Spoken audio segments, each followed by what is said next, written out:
The worst thing my stepmother ever did wasn't pretending to be sick. It was burning the only things my mother ever left behind, my notebooks. So I write my stories by hand in notebooks, not on a computer. I was deep into writing, totally focused, when I heard the doorbell first, then my stepmother Linda's angry voice. "Where are you? I called 911 at least 15 minutes ago. I could have died because you took so long." When I got to them, a paramedic was taking my stepmother's blood pressure. The guy looked annoyed as hell. "You don't look like you're dying at all. We know you pretty well by now. Trust me, if we weren't legally required to show up, we wouldn't come." My dad looked embarrassed. "I'm sorry, guys. Linda said she was having a heart attack again, so I called 911. I couldn't stop her." My stepmother got pissed. "Yes, I was having a heart attack, and in an emergency, I called 911 like anyone would. It's my right as a citizen." My stepmother is, unfortunately, a hypochondriac, meaning she thinks she's sick even though nothing's actually wrong with her. One day she'll go, "I have spots on my arm. I definitely have skin cancer." Another day it's, "My head hurts so bad. I could have a stroke any second." Or, like you just saw, she claims she's having a heart attack when there aren't any symptoms. Dad married Linda 5 years ago. In the beginning, I actually thought she was sick, so I worried a lot. I'd go to the hospital with her, but every single time, the doctors would say, "You're completely healthy, stop wasting our time. There are real patients who need doctors." And they'd basically kick my stepmother out of the hospital. When I told my school friends about my stepmother's ridiculous episodes, they'd laugh their heads off. Whenever they saw me, they'd ask if there were any new hospital adventures with my stepmother. Like, one night my stepmother told my dad, "Both my legs are blue. I looked it up on Google. Blue legs are a sign of heart failure. Take me to the hospital right now."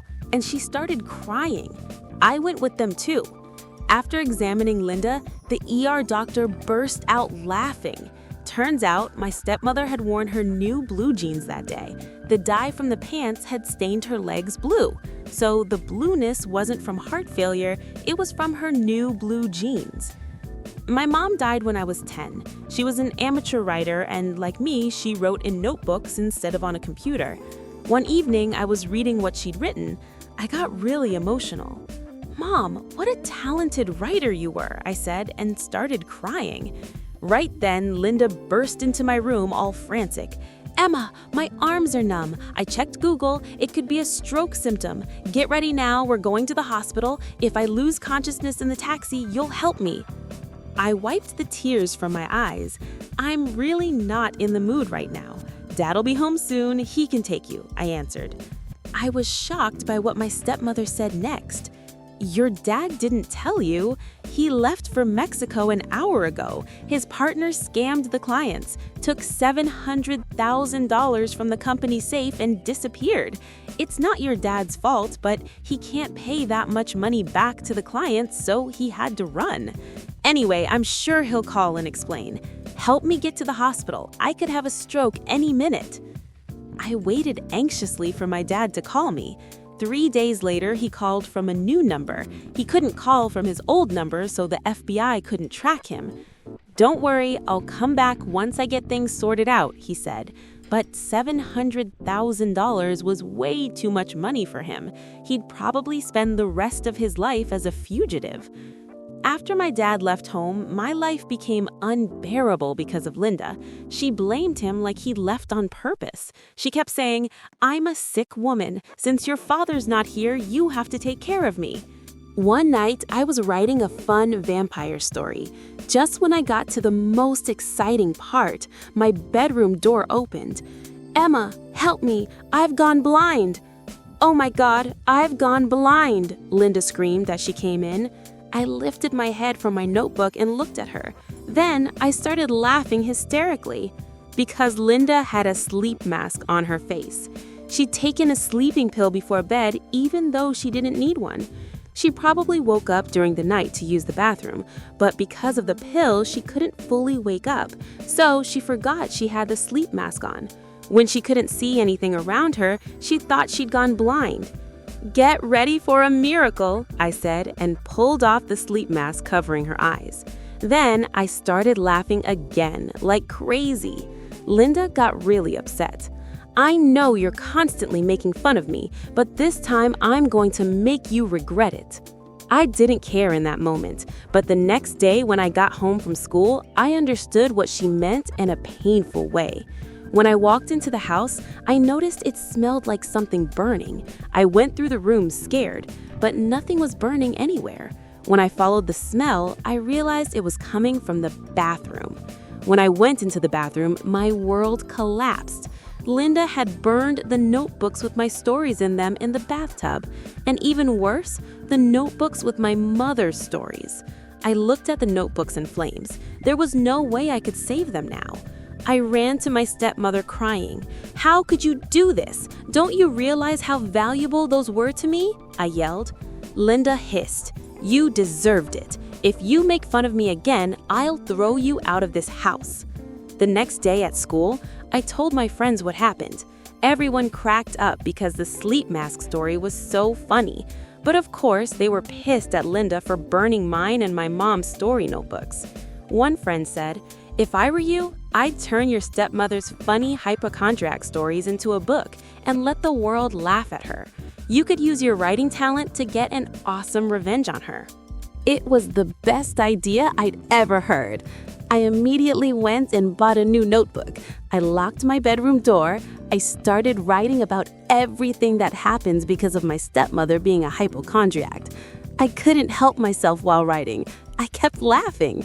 The fact that the stories weren't made up but completely real made them even funnier. At the end of a month, I finished the book. I named it A Hypochondriac Queen. My stepmother obviously had no idea about the book. If I could find a publisher to print the book, I'd give her the biggest shock of her life. I created a book file and started sending it by email to publishers I found online, but nobody responded. Then one evening, finally, the response I was waiting for came. It was short, but enough for me. "Very funny. Call me tomorrow." The woman who sent the message was the senior editor at one of the big publishing houses. I went to visit her at her office. She had me sit across from her. I finished the book in one night. I have to admit, I laughed a lot. But living in the same house with someone like that must be terrible. However, it'll be worth what you went through, because I'm sure the film rights for this book will sell. We'll start working on it right away. You're going to get rich thanks to your stepmother. It really happened just like the senior editor said. Before the book even came out, they sold both the film and series rights to a production company for $4 million. My share came to $2 million. I was officially a millionaire now. The book took more than a month to print. The next day, it would finally be distributed to bookstores. Without telling my stepmother anything, I packed my suitcase and left the house and checked into a hotel. The next day, first thing, I signed a copy of my book. "Dear Linda, thanks for everything. This all happened because of you." I gift wrapped it and mailed it to my stepmother. I was sure she'd read it in one night. I wish I could have been there with her. A few days later in the morning, someone knocked on my hotel room door. When I opened it, I was really surprised to see 2 police officers. One of the cops said, "Your stepmother filed a missing person report for you. All hotel accommodation records come to the police station. That's how we found you. Your stepmother is waiting for you in the lobby. Since you're not yet an adult, we're going to hand you over to her and you'll go home." I had no choice but to go downstairs with them. Linda was in a state of rage. "I found out everything from the news and the press. You became a millionaire because of me, but as your guardian, I have the right to seize all the money you earned. Now we're going to the bank and you're going to withdraw all the money from your account and deposit it into mine." When she saw I was listening to her with a smile, she got even angrier. "If I were you, I'd be crying instead of grinning. You humiliated me with your book, but you're going to regret it because every penny you made is going to be mine." Right then, my stepmother heard a familiar voice behind her saying, "Hi, Linda." When she turned around and saw my dad, I was obviously shocked. The week before, I'd paid off all my dad's debts. That's how he was able to return to the country. We decided to stay in this hotel until we bought a new house. Of course, my stepmother didn't know any of this. My dad was staying in the room next to mine. When the police brought me to the lobby, I texted him, asking him to come down. Linda, with a fake smile, said, "Honey, I can't tell you how happy I am to see you. Why didn't you let me know you were coming? I missed you so much." My dad yelled, "You missed me? Then why didn't you answer my calls when I was in Mexico? You're a bad person, and unfortunately, I'm just now seeing your true face. I'm filing for divorce tomorrow." At that, Linda grabbed her head with both hands. "Oh, I'm having a brain hemorrhage. Please, take me to the hospital," she screamed. When she saw my dad wasn't reacting, this time she said, "I'm begging you, help me. I'm having a heart attack. Call 911 right now." My dad looked at me and smiled. "You gave your book a perfect title. This woman really is a hypochondriac queen." We never saw Linda again after that day. My dad and I are living in our new house. I made another $1.5 million from book sales. Thanks to my book, I got rid of Linda and got my dad back. But you know what's really valuable to me? I accomplished all of this because of the writing talent I inherited from my mom. And for that, I'm so grateful to her. If you enjoyed this story, please subscribe for more.